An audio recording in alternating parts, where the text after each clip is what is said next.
नमस्कार, स्वागत करती हूँ आप सभी का भारत 24 पर। मैं हूं आपके साथ पूर्णिमा मिश्रा। तेलंगाना में किसकी बदलेगी तकदीर? कौन पेश करेगा नजीर? क्या केसीआर को कोई पार्टी टक्कर दे पाएगी या फिर एक बार फिर से तेलंगाना की सत्ता पर बीआरएस काबिज हो जाएगी? आज इसी का करेंगे विश्लेषण कि क्या के चंद्रशेखर राव को उनके ही गढ़ में कोई मात दे सकता है क्या? भ्रष्टाचार के बड़े बड़े आरोप झेल रही केसीआर की पार्टी इतनी कॉन्फिडेंट क्यों नजर आ रही है? कहानियों और करिश्मे की सियासी लड़ाई के दौर में इस बार तेलंगाना का चुनाव बेहद रोमांचक है। सत्तारूढ़ बीआरएस और विपक्षी कांग्रेस की लड़ाई में बीजेपी तीसरा कोण है तो ओवैसी की पार्टी ने भी ताल ठोक रखी है। केसीआर ने अक्टूबर में पार्टी का नाम तेलंगाना राष्ट्र समिति टीआरएस से बदलकर भारत राष्ट्र समिति यानी कि बीआरएस किया तो राष्ट्रीय राजनीति में उतरने की मंशा भी साफ जाहिर कर दी। बीआरएस का यह कहना है कि केसीआर तीसरी बार सरकार बना रहे हैं, लेकिन इसके लिए क्या वही चुनावी दांव खेले जा रहे हैं? तो इसका जवाब हां में है। एक बार फिर से मुफ्त की रेवड़ियों से तेलंगाना में केसीआर अपने तेवर दिखा रहे हैं। बीआरएस विधायकों से नाराजगी और भ्रष्टाचार का मुद्दा है, लेकिन पॉलिटिकल पंडितों का कहना है कि सरकार के खिलाफ लहर नहीं है और ऐसे में कांग्रेस और बीजेपी कैसे बीआरएस को बैकफुट पर लेकर आएगी। आज आपको आंकड़े के जरिए बताएंगे कि कैसे केसीआर, बीजेपी और कांग्रेस की रणनीति तेलंगाना में क्या तस्वीर बदलने वाली है। लेकिन उससे पहले एक ये रिपोर्ट देखिए कि तेलंगाना में चुनावी सरगर्मी आखिर है कैसी।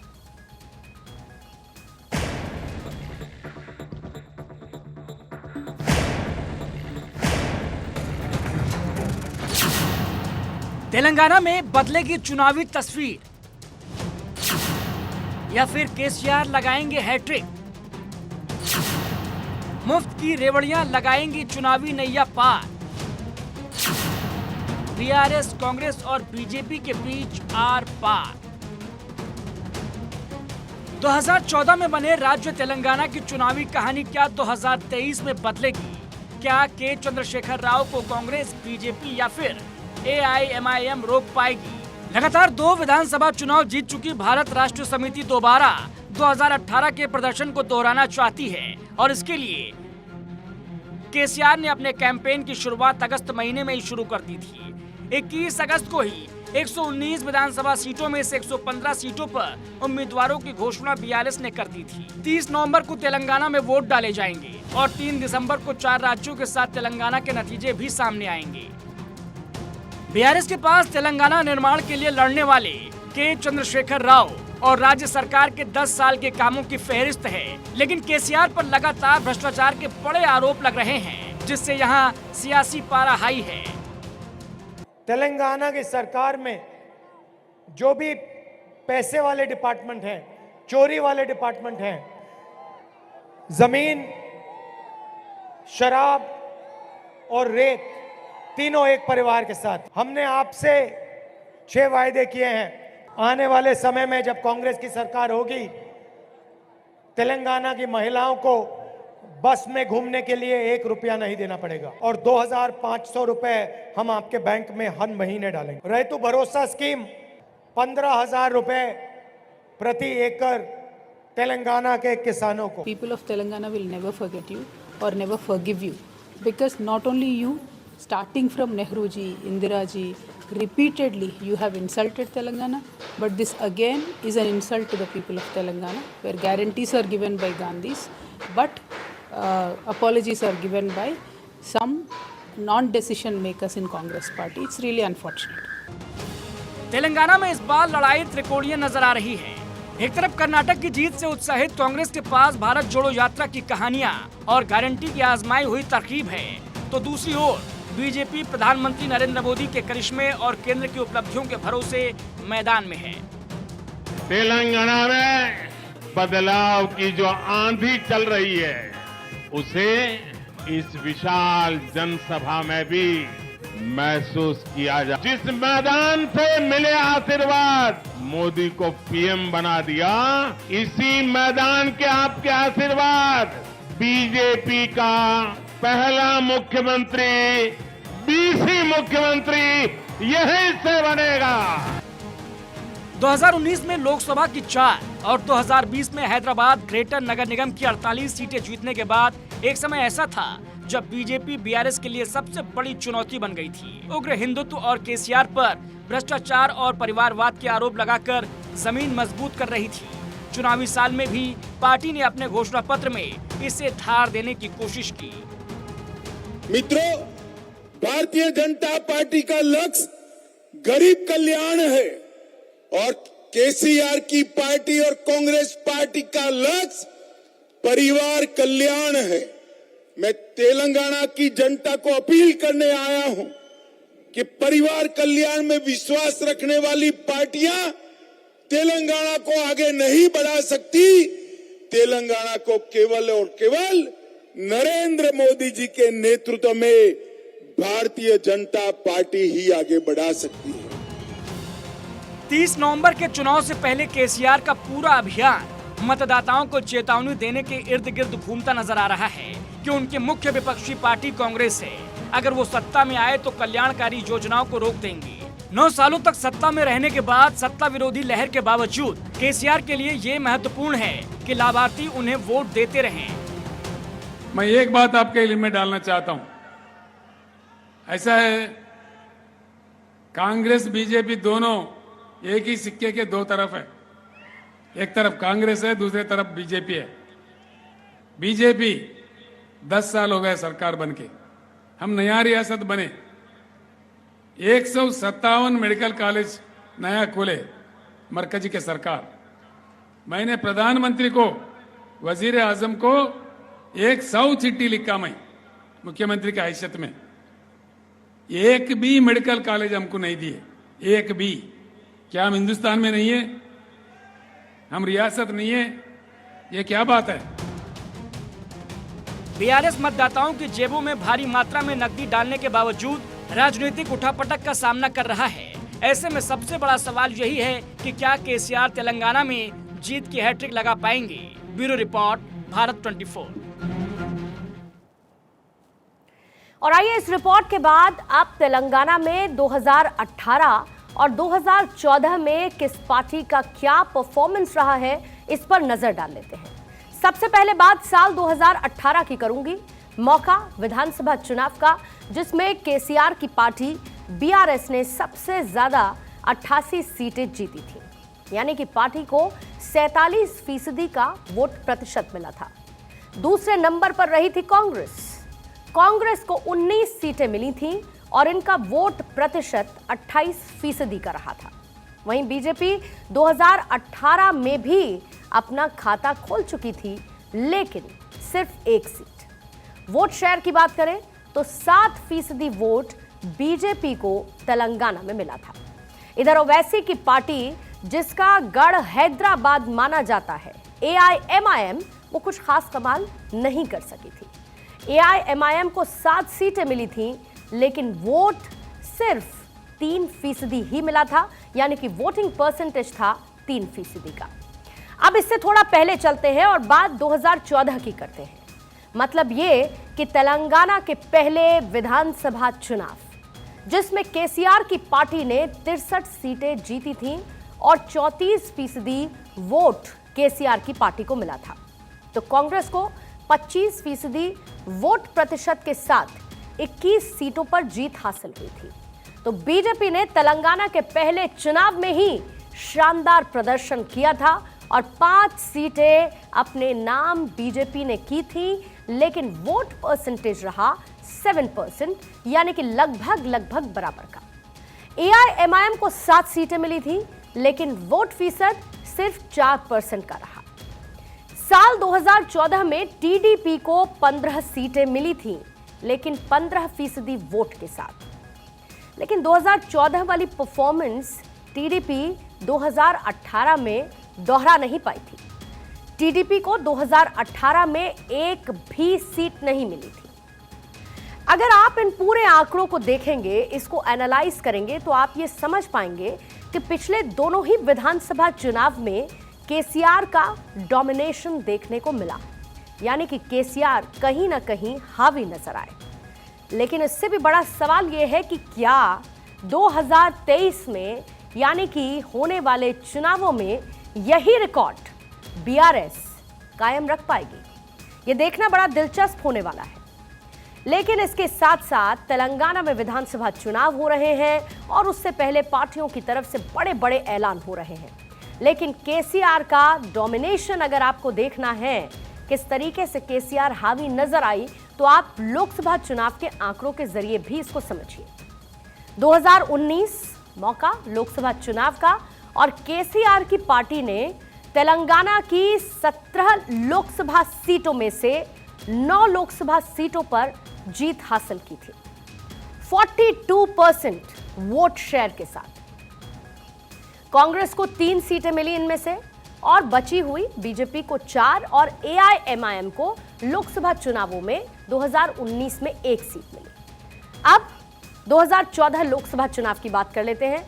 यहां पर तेलंगाना में बीआरएस ने 17 में से कुल जो टोटल 17 लोकसभा सीटें हैं, उनमें से 11 सीटें बीआरएस ने जीती थी। वोट परसेंटेज उनका रहा 35% का, यानी कि 35% वोट पार्टी को मिले थे।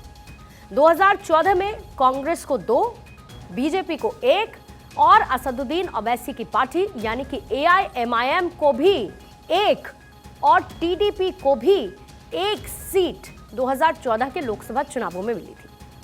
वाईएसआरसीपी ने भी 1 सीट 2014 के लोकसभा चुनाव में जीती थी। यह लोकसभा चुनाव का परफॉर्मेंस इन तमाम पार्टीज का रहा। तेलंगाना में केसीआर का बड़ा इम्तिहान है।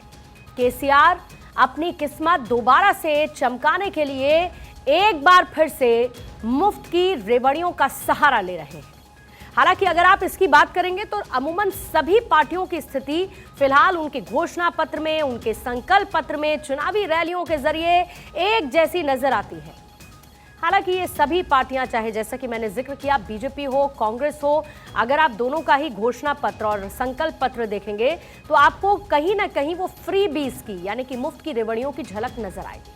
आइए आपको इसी वजह से दोनों ही पार्टियों के मैनिफेस्टो में बड़ी बड़ी बातें क्या शामिल की गई वो हम आपको बताएं। लेकिन उससे पहले केसीआर ने क्या वायदे किए, चुनावी मैदान में किन घोषणाओं के साथ वो उतरे, आपको वो बता देते हैं। बीआरएस की तरफ से यह दावा किया गया, ये घोषणा पत्र में शामिल किया गया कि अगर राज्य में तीसरी बार सरकार बनती है यानी कि केसीआर हैट्रिक लगा पाते हैं तो बीपीएल परिवार यानी कि गरीबी रेखा से नीचे गुजर बसर करने वाले लोग, उनको 5 लाख तक का लाइफ इंश्योरेंस दिया जाएगा, जीवन बीमा। यह ऐलान उनकी तरफ से किया गया। जो बीपीएल फैमिलीज हैं, बिलो पॉवर्टी लाइन फैमिलीज हैं, उनकी जो महिलाएं हैं उनको 3000 रुपए मासिक भत्ता दिया जाएगा, यानी कि हर महीने उनको 3000 रुपए महिलाओं को मिलेंगे। इसके साथ ही जो बीपीएल परिवार हैं उनको 15 लाख तक का हेल्थ इंश्योरेंस भी दिया जाएगा, जीवन बीमा अलग, मेडिकल इंश्योरेंस अलग, और साथ ही 400 रुपए में एलपीजी सिलेंडर भी उपलब्ध कराया जाएगा। 400 रुपए ये ऐलान किया गया। सामाजिक सुरक्षा पेंशन 5000 रुपए महीने कर दी जाएगी, जो कि अगर आप अभी की बात करेंगे तो फिलहाल ये 2016 रुपए है और इसको बढ़ाकर मोर देन डबल यानी कि लगभग 5000 करने का ऐलान केसीआर की तरफ से किया गया। जो स्पेशली एबल्ड हैं, जो दिव्यांग हैं, उनकी पेंशन 4016 रुपए से बढ़ाकर 6016 रुपए यानी कि 2000 रुपए का इजाफा इसमें भी करने का ऐलान अपने घोषणा पत्र के जरिए केसीआर ने किया। घोषणा पत्र में बीआरएस ने कहा है कि जो रायतू बंधु हैं या फिर किसान बंधु हैं उनको 16,000 रुपए प्रति एकड़ दिया जाएगा ताकि वो खेती ढंग से कर सके, जो कि फिलहाल 10,000 रुपए प्रति एकड़ के हिसाब से है, यानी कि इसमें भी 6,000 रुपए का इजाफा किया गया। पहले साल इसको बढ़ाकर 12,000 रुपए किया जाएगा, यानी कि ये भी इंस्टॉलमेंट्स में होगा। पहले साल में 12,000 किया जाएगा और फिर धीरे धीरे इसको बढ़ाते हुए 16,000 तक पहुंचाया जाएगा। ये वायदा उनकी तरफ से किया गया। राज्य के लगभग हर घर में, विशेष रूप से जो ग्रामीण इलाके हैं, जो ग्रामीण क्षेत्र हैं, वहां पर सरकारी योजनाओं के लाभार्थी हैं और उन्होंने 5 साल पहले बड़ी संख्या में केसीआर को वोट दिया था। यानी कि अगर एक बड़ा वोट बैंक रहा तो वो ग्रामीण इलाकों में रहने वाले लोग थे जिन्होंने केसीआर की जीत में एक बड़ा योगदान दिया। और यह तर्क दिया जा सकता है कि वोट मैग्नेट के रूप में कल्याणकारी योजनाएं कोई नई नहीं है और ये रणनीति दशकों से चली आ रही है। लेकिन तेलंगाना में योजनाओं पर भारी निर्भरता अद्वितीय है, यानी कि हमेशा ऐसे ही बनी रहती है। बीआरएस के मैनिफेस्टो में जो आपने देखा कुछ ऐसा ही कांग्रेस के घोषणा पत्र में आपको नजर आएगा, यानी कि बीआरएस से इधर कोई कांग्रेस नहीं है। कांग्रेस अध्यक्ष मल्लिकार्जुन खड़गे पहुंचे और 17 नवंबर को तेलंगाना विधानसभा चुनाव के लिए पार्टी का घोषणा पत्र उनकी तरफ से जारी किया गया, जिसमें उन्होंने बीजेपी सरकार पर हमला बोला, अपनी पार्टी को मजबूत दिखाने की कोशिश की। लेकिन इन सब के बीच राज्य के लिए यानी कि तेलंगाना के लिए 6 गारंटी और उसके साथ साथ कई और घोषणाएं कांग्रेस की तरफ से की गई हैं। आइए आपको एक एक करके कांग्रेस की वो 6 गारंटी कौन सी रही उनका भी जिक्र कर लेते हैं। सबसे पहले कांग्रेस ने जो बेघर हैं यानी जिनके पास आवास नहीं है, जो स्टूडेंट्स हैं, उनको 5 लाख रुपए देने का वादा किया। विद्या भरोसा कार्ड के तहत इन छात्रों को 5 लाख रुपए की वित्तीय सहायता इस कार्ड के जरिए दी जाएगी, ये ऐलान कांग्रेस ने किया। यानी कि जो स्टूडेंट्स हैं उनको साधने की कोशिश की, जो यूथ है उसको साधने की कोशिश की। अगला नंबर जिसको वोट बैंक के द्वारा वोट बैंक के सहारे साधने की कोशिश की गई वो है महिलाएं। कैसे? महिलाओं को 2500 रुपए प्रति माह और इसके साथ साथ 500 रुपए में गैस सिलेंडर के साथ सभी घरों को 200 यूनिट मुफ्त बिजली देने का वायदा शामिल किया गया। यानी महिलाओं को एक गुजारा भत्ता हर महीने तो दिया ही जाएगा, लेकिन इसके साथ साथ कुछ यूनिट तक फ्री बिजली भी दी जाएगी, ये कांग्रेस ने अपनी गारंटी में शामिल किया। राज्य परिवहन टीएसआरटीसी की जो बसेस हैं उसमें महिलाओं को फ्री यात्रा की घोषणा कांग्रेस ने कर दी, महिलाएं फ्री में सफर कर सकेंगी। 4000 रुपए मासिक पेंशन देने का वादा भी कांग्रेस की तरफ से किया गया। इसका लाभ किसको मिलेगा? जो बुजुर्ग हैं उनकी पेंशन आती है, विधवाएं हैं विधवा पेंशन होती है, और जो कमजोर वर्ग के लोग हैं उनको इस पेंशन का लाभ मिल पाएगा। कांग्रेस के चुनावी घोषणा पत्र में भी मुफ्त की रेवड़ियों की भरमार लगी हुई नजर आई। और आप इस घोषणा पत्र को देखेंगे तो आपको केसीआर की पार्टी का घोषणा पत्र, उसमें फ्रीबीज का जिक्र, कांग्रेस की घोषणा पत्र, उसमें फ्रीबीज का जिक्र, और इन दोनों ही पार्टियों ने इसको शामिल किया। जाहिर है कि देखना यह होगा कि तेलंगाना की जनता किसकी रेवड़ियों पर, किसकी फ्रीबीज पर ज्यादा भरोसा करती है और वो भरोसा वोट के रूप में उनको सहारा देता है। अब तेलंगाना विधानसभा चुनाव के लिए भारतीय जनता पार्टी बीजेपी ने क्या तैयारी की? बीजेपी ने सिर्फ 2 दिन पहले अपना घोषणा पत्र, जिसको बीजेपी अमूमन संकल्प पत्र के नाम पर जारी करती है, उसको जारी किया। और कांग्रेस की गारंटी और केसीआर के भरोसे के बाद बीजेपी ने तेलंगाना विधानसभा चुनाव के लिए अपना घोषणा पत्र सकला जनुला सौभाग्य तेलंगाना पीएम की गारंटी, इस नाम से इसको जारी किया तेलंगाना में। बीजेपी के घोषणा पत्र में आखिर खास क्या है? क्या वोटर्स को लुभा पाएगा बीजेपी का ये घोषणा पत्र? इस पर भी नजर डाल लेते हैं। तेलंगाना में बीजेपी ने सबसे बड़ा दांव जो चला है वो ये कि सरकार बनने पर नागरिक संहिता लागू करने का वादा। गृह मंत्री अमित शाह ने घोषणा पत्र जारी किया और उस घोषणा पत्र को जारी करते हुए कहा कि बीजेपी सरकार तेलंगाना में यूसीसी, जिसको आप और हम यूनिफॉर्म सिविल कोड के नाम से जानते हैं, यानी कि समान कानून, इसको लाने के लिए एक समिति का गठन करेगी, इस बात का ऐलान किया, जो कि 6 महीने के अंदर अंदर समान नागरिक संहिता लागू कर देगी। इस घोषणा पत्र में धर्म के आधार पर आरक्षण को खत्म करने की बात भी कही गई है। ओबीसी, अनुसूचित जाति और अनुसूचित जनजाति के लिए आरक्षण को बढ़ाया जाएगा, ये वादा किया गया। उज्ज्वला योजना, ये तो केंद्र की योजना है। तेलंगाना में कैसे इसका विस्तार करेंगे, सरकार बनने के बाद इसका जिक्र भी किया गया। उज्ज्वला योजना के तहत हर साल 4 गैस सिलेंडर मुफ्त देने का वायदा अमित शाह ने बीजेपी की तरफ से किया। इसके साथ ही जो कॉलेज की छात्राएं हैं उनको मुफ्त में लैपटॉप, अगर बेटी का जन्म होता है तो 2 लाख का फिक्स डिपॉजिट और 5 साल में 2.5 लाख युवाओं को सरकारी नौकरी देने की घोषणा की है। जब मैं घोषणा पत्र का जिक्र कर रही थी तो ये तो तय है कि तेलंगाना की जनता के पास लगभग घोषणा पत्र में मुफ्त की रेवड़ियां बट रही हैं, लेकिन अब ये जनता तय करेगी कि किसकी फ्रीबीज पर उसको ज्यादा भरोसा जताना है। लेकिन ये भी तय है कि तेलंगाना चुनाव में केसीआर सबसे बड़ा फैक्टर है।